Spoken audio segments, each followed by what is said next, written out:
Why don't you give me a sign? This is Corinna Jane. The leaves are trailed along that shore. It's not your problem, it's mine. With her brand new single, Give Me a Sign. To your door, while the world still spins. As featured on BBC Introducing. It's just the way it's gotta be. Give me a sign about the things that we don't know. Why don't you give me a sign? Corinna Jane, Give Me a Sign. Out now. It's not your problem, it's mine. Baby, I'm a hit. Ladies and gentlemen, Legit. would you give a warm welcome Better give me room. for the soon-to-be legendary... Jamie New. Me? Sorry, miss. Just daydreaming. Hello, I'm Corinna from the Fan Carpet, and we are here for the world premiere of Everybody's Talking About Jamie. Now, you may know the musical, but this is now the film adaptation that we've all been waiting for, and I can't wait to see it. We've got a star-studded pink carpet, not a red carpet, and I can't wait to chat to some of the stars. Hi, Max. I'm Corinna. I'm very well. How are you? This is exciting. Very, very exciting. I'm very nervous, and it's wild. I mean, my face is everywhere. There's people on this carpet that I really love and that I've worked with, and like over the pandemic, we've truly been the scaffolding for me and keeping me like positive and waiting for this moment to happen. So I'm so excited. Honestly, truly. Well, the thing is, you don't look nervous at all. You look like you're really, strutting yourself on the carpet tonight. For those of you who don't know, what character do you play? And tell us a bit about her. I play Pritti Pasha, who is Jamie's best friend in the movie. And what goes on her journey across the film? Yeah, I think that Johnny always said that her song in the film Spotlight is kind of the catalyst for the film. She is the one who pushes Jamie to go to prom in drag, and she is there by his side throughout all of it. And she's not a perfect person. She does some things wrong, but she loves him at the end of the day. I'm a big fan of Corrie, so it's just amazing to see you from the cobbles and now here to the big screen. It's to big screen. Cobbles to big thumb kit. I love it. So what was it that enticed you about Everybody's Talking About Jamie? I've been part of the Jamie family since about 2018 when I joined the cast in the West End, when the cast moved from Sheffield to the West End. I'm not original cast, I came just in the middle of that run, and I spent a year because I loved it so much. I loved what it does to people. I love the story it tells. I love the exchange that happens. I love the fact that you become a part of a bigger family and a bigger narrative of belonging and validation, because we're all of us, we're all human beings and we're all really very different, but ultimately we are human beings, and there's so much pressure to fit in and to belong by sort of getting rid of yourself a little bit, but why should you? And this movie celebrates that. It celebrates just, be who you want to be. So I hear this is your first film and your first premiere. Now that must have been a really exciting call when you found out that you got the part. I mean, were you a fan of the musical beforehand, I imagine? Yeah, a huge fan of the show. I actually didn't get the call to get the part because I didn't have an agent or anything at the time. I was actually in the room with Jonathan, and he offered me the role in the room and was like, how would you feel if I offered you the role? And I was like, I'm good. And I ran around and screamed, and then I went, can I call my mum, please? Please, can I call my mum? And it's just been, since then, it's just been a joy and a whirlwind, and I've been welcomed into the Jamie family with complete open arms, and it's just been truly joyful. Yeah, it was. I couldn't believe it. I was in an A-level revision class, and I got text from my dad because I was 17 when I auditioned, so they had to tell my dad. It was insane. Yeah. Well, it's like, I don't care about the A-levels anymore. I'm going straight to the cinema. But I did a very Pritti Pasha thing. I was like, my exam's on Monday, so I'm going to stay here and revise, and nothing from that revision session went in my brain, obviously. No, but I suppose it's good to still take your exams seriously for any of the kids. Yeah, exactly. Hello, you're looking fabulous. It's like a bit of a throwback Y2K Britney Crossroads there. Absolutely, yeah. I wanted to go because it's like I'm like Roman reporter on the pink carpet, so I'm like running around. So I thought it would be amazing to do like a bit of a MTV noughties moment. Like, this is what the dolls were wearing in MTV on the red carpet back then. Pink carpet now, but yeah. Madonna will show up in a minute for a kiss then. I hope so. Madonna, I'm free. I'm sure Madonna would love you. Now, what was it like to actually meet the real life original Jamie? I mean, that must have been a bit of a, like, oh my god kind of moment. Yeah, I mean, you've explained it really well. It was like an oh my god moment and a daunting moment, but I felt so grateful that he was open to the process of getting to know me and allowing me to really delve in and get to know him. And, you know, we had loads of personal conversations that I won't share because they're personal, but that enabled me to deepen the role and deepen my performance in a way that feels truly authentic and connected to the real life story, as well as pouring myself and my own experience into it. That's an interesting sort of follow-on question. I mean, how much of it are you trying to sort of channel him like in an autobiographical sense, and how much are you sort of just adding yourself into it in a way that I guess anybody who's either been in this position or a similar position or you know feels a little bit on the outside? How did you manage to bridge the two together?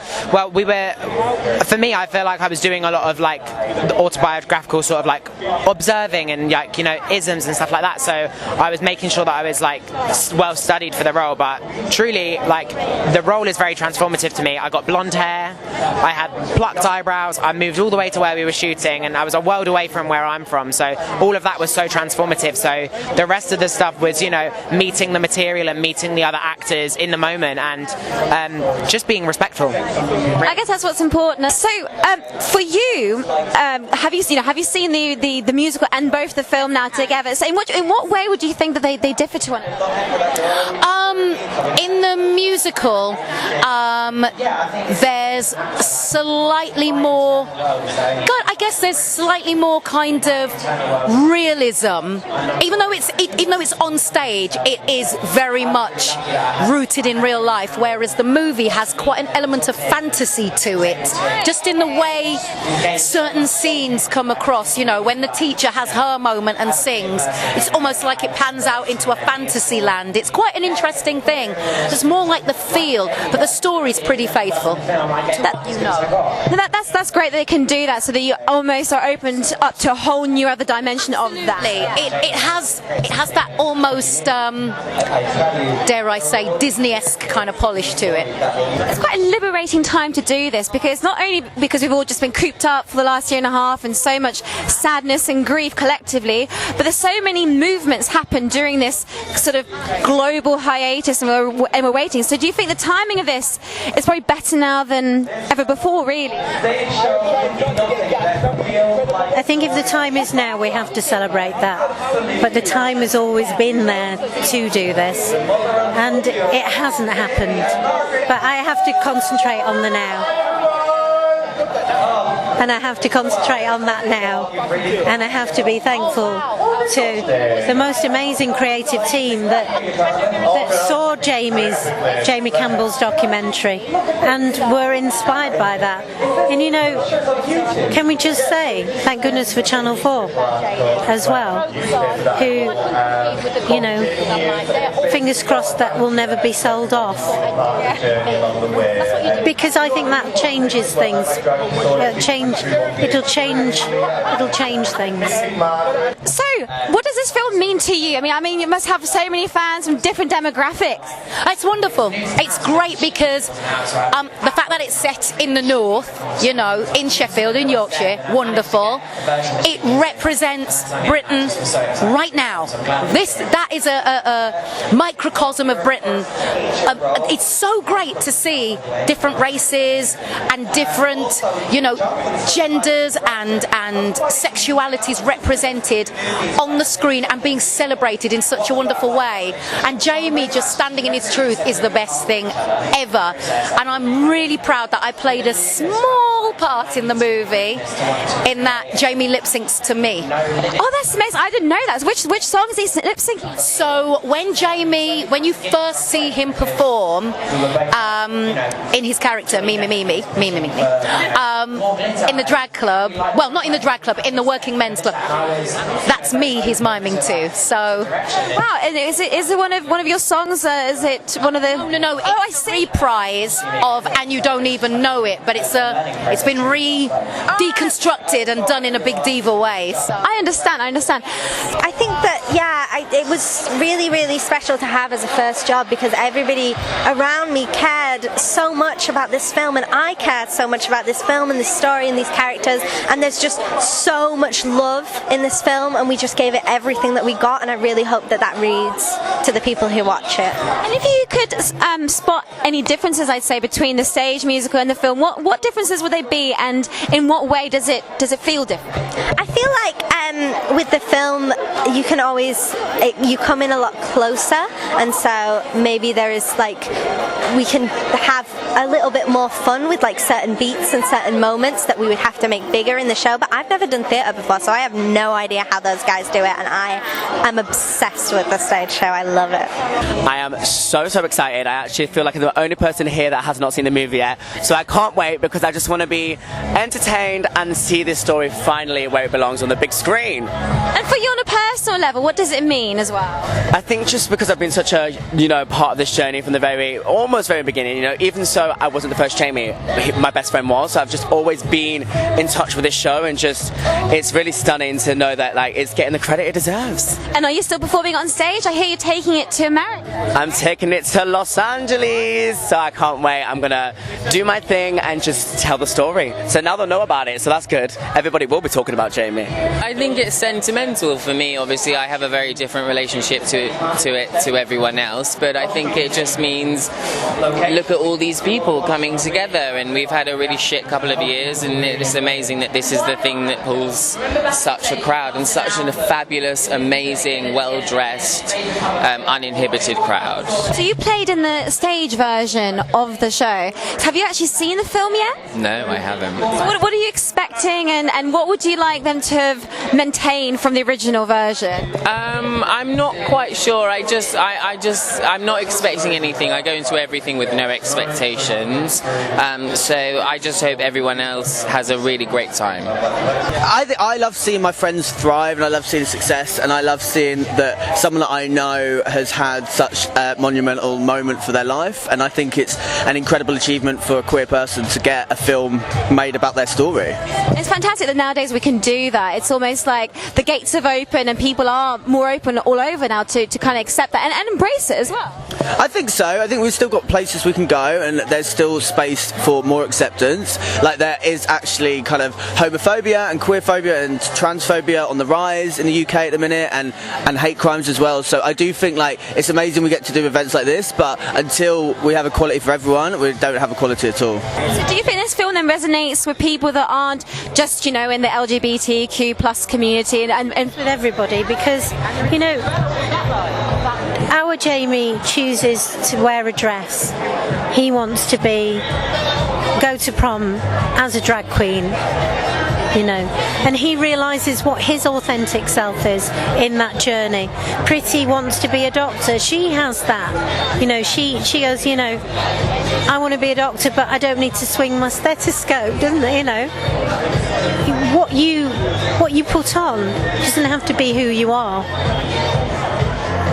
And that for me is that message, and to be your authentic self and to be allowed to be that, unashamedly allowed to be that, is something I think we're all searching for.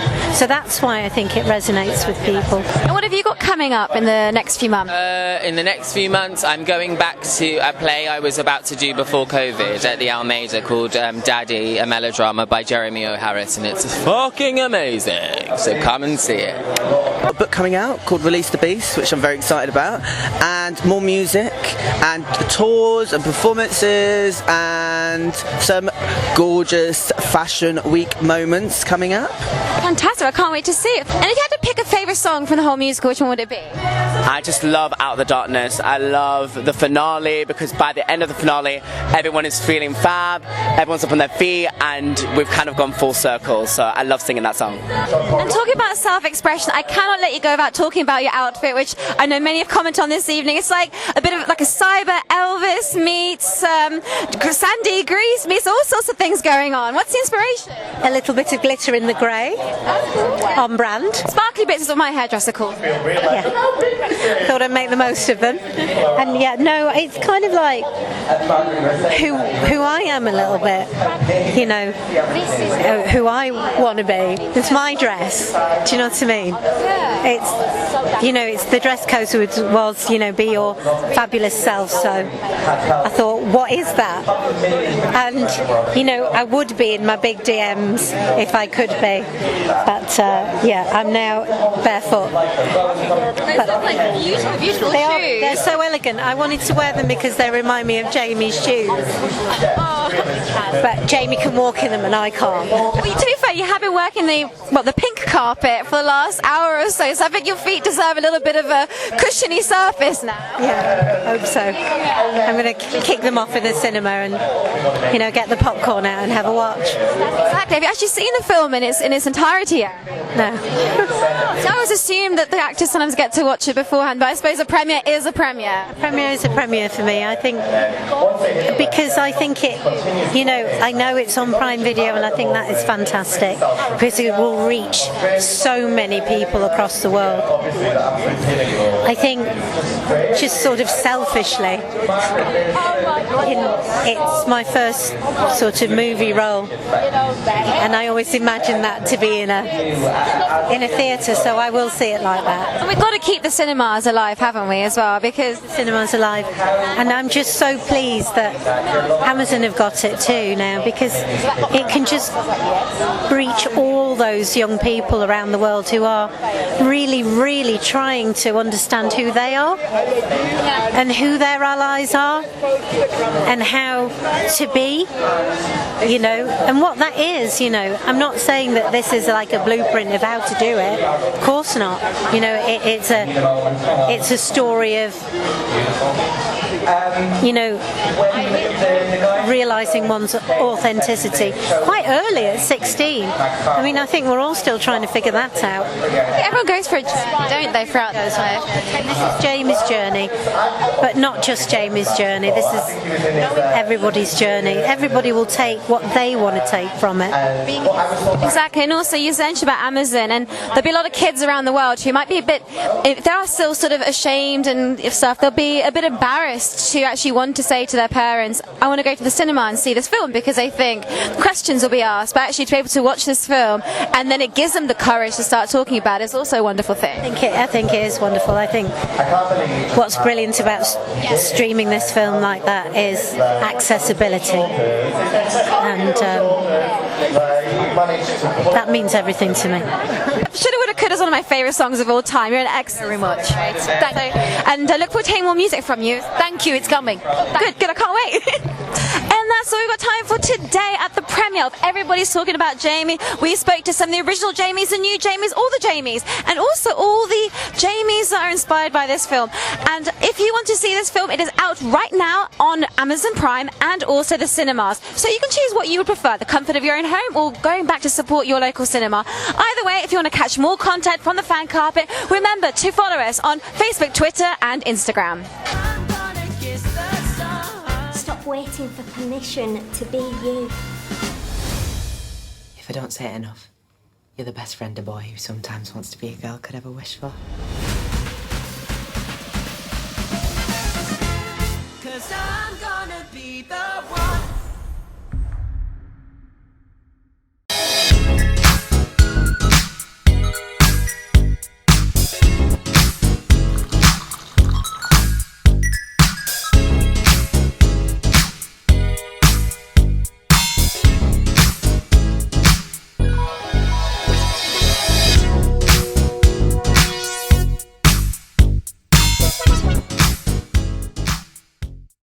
I'm here on the largest of the Balearic Islands, Mallorca, with the turquoise waters of the Mediterranean Sea, beautiful mountainous landscape, the thriving city of Palma, quaint little market towns, a growing number of luxury hotels. It's no surprise that the likes of Audrey Hepburn and Elizabeth Taylor like to holiday here. So come and join me as I take you round Mallorca.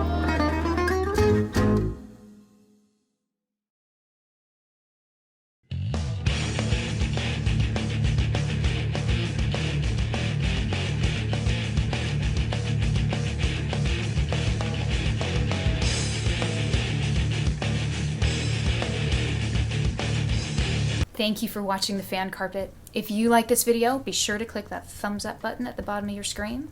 And also be sure to subscribe to the Fan Carpet YouTube channels. They're absolutely free and so much fun too.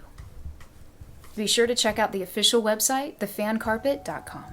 Also, you can follow us on Facebook, Twitter, and Instagram to stay up to date with reviews, competitions, the latest news, and so much more.